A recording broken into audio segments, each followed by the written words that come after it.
Bonjour à tous et bienvenue sur ce nouveau tutoriel de programmation sur la plateforme MetaTrader 4.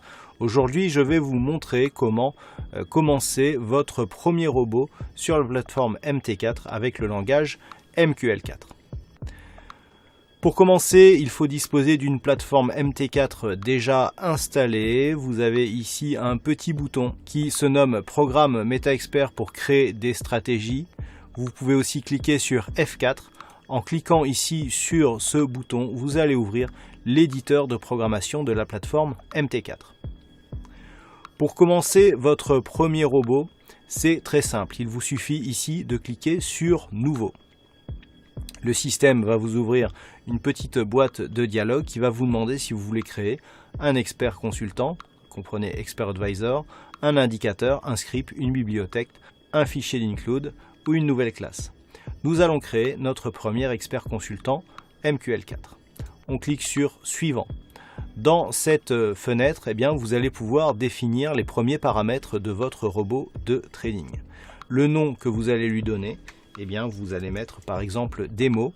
Vous mettez ici vos informations de copyright, un lien vers votre site internet. Ici, vous pouvez ajouter des paramètres. Nous n'allons pas nous servir de cette fonction, nous rajouterons nos paramètres ultérieurement. On peut cliquer sur la flèche Suivant. Là aussi, on va laisser toutes ces options vides. Idem pour cette fenêtre. Et en cliquant sur Terminer, nous arrivons sur une fenêtre avec un algorithme totalement vierge. On retrouve le nom de l'algorithme, les informations de copyright et les premiers liens qui s'affichent ici sur l'écran. Première chose, nous allons régler notre éditeur de programme MQL4. Pour ce faire, il suffit de cliquer ici sur l'onglet Outils et de cliquer sur Options. Nous avons diverses fonctions concernant l'éditeur de la plateforme MT4. On va garder la fonction insérer des espaces automatiquement. Cette fonction nous permet de mettre automatiquement les parenthèses ou les crochets fermants lorsque l'on ouvre une fonction en mettant le crochet correspondant. Cette option nous permet, lorsque l'on sélectionne une parenthèse ou un crochet, de surligner la parenthèse ou le crochet correspondant. Les textes courants, et là nous avons diverses fonctions qui vont agrémenter notre programmation avec des fonctions assez utiles. Ici nous avons accès à diverses fonctions comme par exemple les couleurs des polices, ce qui nous permettra de séparer les fonctions disponibles. On a des fonctions de débogage et des fonctions ici de communauté que l'on peut raccorder, donc en mettant ici le login et le mot de passe que l'on a sur le site mql5.com. Au niveau de la police, il est possible de régler la taille de la police de programmation.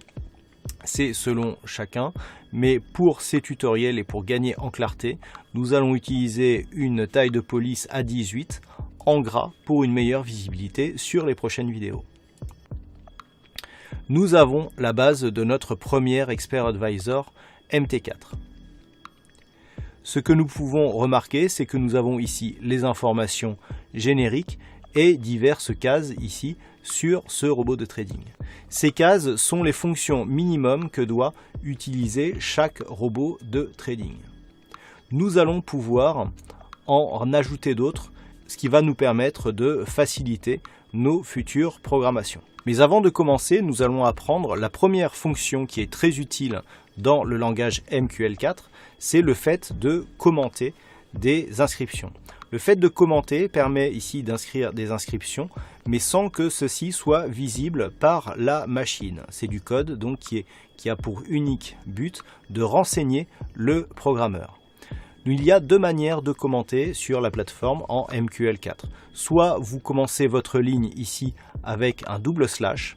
Ici, si je mets un double slash devant cette ligne, vous allez voir que la fonction ici va se griser, ce qui fait qu'elle sera invisible pour la machine. Si vous avez besoin de commenter plusieurs lignes, il suffit d'afficher ici la séquence slash étoile. Vous avez vu qu'ici tout s'est grisé et on retrouvera les fonctions derrière l'inverse, c'est-à-dire étoile slash. On voit ici que le VOID onTick vient de redevenir actif.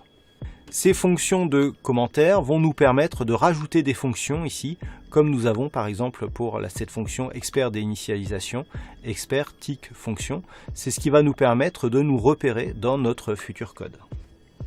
Les fonctions actuellement disponibles sont expert initialisation, avec ici la fonction onInit, expert déinitialisation, avec la fonction onDeinit, et la fonction ici tick, symbolisée void onTick. On peut rajouter une autre fonction qui s'appelle start. Pour rajouter notre fonction start, nous allons utiliser le copier-coller. Pour rajouter toute une section, on va partir ici de la dernière accolade fermée et on va aller jusqu'à la prochaine accolade fermée.